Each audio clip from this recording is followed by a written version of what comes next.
नमस्कार दोस्तों। तो आज की कहानी का शीर्षक है किसकी पत्नी।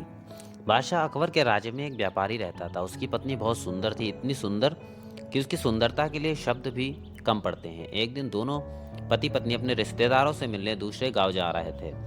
सफर की दूरी कम होने के कारण वे दोनों पैदल ही चल दिए। मार्ग में एक गाड़ीवान किसान ने व्यापारी की पत्नी को देखा तो उसके मन में पाप समा गया। वह व्यापारी से बोला, महाशय आप कौन से गांव जाएंगे। व्यापारी ने गांव का नाम बता दिया। किसान गांव का नाम सुनकर बोला, मैं भी उसी गांव में जा रहा हूं, आप अपनी पत्नी को मेरी गाड़ी में बैठा दें।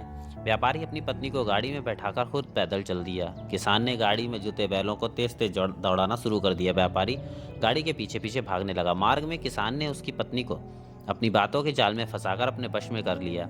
जब वे उस गांव के निकट पहुंचे तो व्यापारी ने किसान को आवाज दी, भाई ठहर जाओ, हमारा गांव आ गया है, यहाँ मेरी पत्नी को उतार दो। भाई हमारा गांव तो आगे है और यह स्त्री मेरी पत्नी है। यह सुनकर व्यापारी दौड़कर गाड़ी के पास पहुंचा और जोर जोर से चिल्लाने लगा कि यह गाड़ी वाला मेरी पत्नी को नहीं उतार रहा है। उसकी बात सुनकर आसपास के राहगीर खड़े हो गए, लेकिन कोई फैसला नहीं कर सके कि वह स्त्री किसकी पत्नी है। इसीलिए वे दोनों अकबर बादशाह के दरबार में पहुंचे। अकबर बादशाह ने उन दोनों की बातें सुनकर बीरबल से उसका निर्णय करने के लिए कहा। तब बीरबल ने उस स्त्री को अपने पास बुलाया और उससे पूछा, क्या बात है। औरत चुप रही, वह कुछ नहीं बोली। अब बीरबल उलझन में फंस गया। थोड़ी देर सोचने के पश्चात उसने उस औरत को स्याही की दवात देकर कहा, इसमें पानी डालकर ले आओ।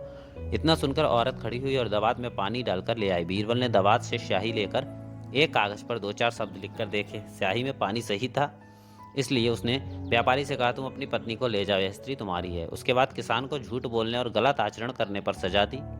यह देखकर अकबर बादशाह ने बीरबल से पूछा, तुम्हें यह कैसे पता चला कि वह औरत व्यापारी की है।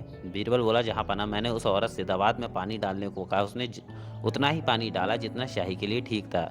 इससे मैं इस निश्चय पर पहुंचा कि वह औरत किसान की नहीं, व्यापारी कभी कभी इससे स्याही में अवश्य पानी डलवाता होगा। उसे स्याही में पानी डालने की आदत थी, अतः सही पानी डालकर ही लाई।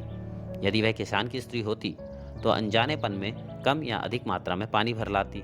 बादशाह अकबर बीरबल की चतुराई से फूले न समाये और उन्हें इस न्याय के लिए पुरस्कृत किया।